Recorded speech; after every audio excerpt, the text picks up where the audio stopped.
Hi guys, my name is Arshi Yasin and right now I am with Mr. Prashant Reddy. I'll tell you why I am with him. So, as we know that we are 10 days behind PBL, which is happening, which will start from 20th of January. So this morning we came across a thread of tweets from Bengaluru Raptors, which says, "Dear badminton players and Bengaluru Raptors fans, unfortunately it looks like this year we may not be able to have the PBL finals in Namma Bengaluru. We have been requesting availability of Kantirava Stadium for several months now." So Prashant, where we have Prashant, who is the owner of Bengaluru Raptors. So I would like him to talk about this. Hi Archie. We've, this year we have the finals in Bangalore, the way the entire PBL event was planned, and Kantirava Stadium is the place that we wanted to have this event in. We've been following up with the authorities for the last 4 months and doing all the due diligence and all the process, following the process necessary to hold the event over there. But so far, we've not received any confirmation, both in the positive or the negative. Nobody has told us, yes, you have the stadium, or no, you do not have the stadium.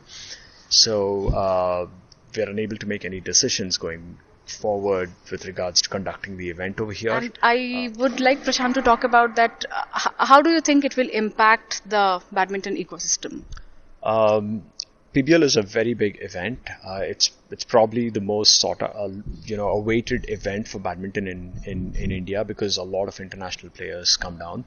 And this year in particular, we have Taizu, who is going to be part of the league. And as you know, during the World Championships, Sindhu defeated Taizu, and Taizu was the number one ranked player in the world for 67 weeks. There is a possibility that we'll have a recap of that match over here, and considering this is an Olympic year, for all you know, this could be the precursor to the showdown that might happen during Olympics, and fans would get an opportunity to watch this match over here. And if we don't have this event in Bangalore, we would lose out on that, and that would be a terrible shame. I want you to talk about the financial aspect of organizing a league of this scale. I mean, owning the team and then running the show. So how is it? Financially, PBL is a very, very large event. I mean, surely it's not on the scale of an IPL, but considering badminton where it is at, it is fairly large. As team owners, we spend a lot of money to organize the event, and there are a lot of logistical issues as well. We have to get permissions from BWF to get the availability of the players. BAI has to do a lot of stuff working with BWF. Sports Live has to do all of the coordination to book venues.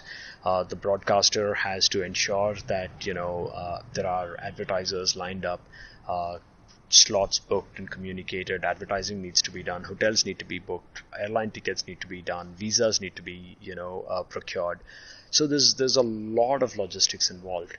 And when we take care of all of these logistics, the least we can expect is that the infrastructure is made available to us, so that fans can actually have the opportunity to watch these matches. And I want you to talk about the fact that apart from Saina, Sindhu and Srikanth, who are the most high earning badminton players of the country, how PBL benefits the players who are emerging and the other players. Right. So in India, badminton is a sport. There are only 3 players who sort of make, who have endorsements and, from brands, and that is Sindhu, Srikanth, and Saina. Most of the other players, even though they're top ranked, in the top 20 in the world, do not have any endorsements. And PBL is the vehicle that allows them to, benefit financially. In the last 4 years, PBL has paid out about 45 crore rupees to players alone in terms of player fees. And, if you consider Lakshya Sen, taking Lakshya Sen as an example, who is looked at as the next badminton sensation from India. Last year, his player purse was 7 lakhs, and this year his player purse is 36 lakhs. Because now suddenly badminton is a career option. Earlier, sport itself was not a career option. Yeah. But badminton is a viable career option now, because players tend to make 40-50 lakhs. We have Saurabh Verma, who's probably in the top 20 in the world, and he makes 43 lakhs. Last year we had Pranoy, who's top 20 in the world. His player purse was 80 lakhs. These are not trivial sums of money for a sport like badminton, and you contrast that with other sports. None of the players are making this kind of money. Yeah. So I would like to sign off. Thank you, Prashant, for speaking with us. Thank you, Arshi.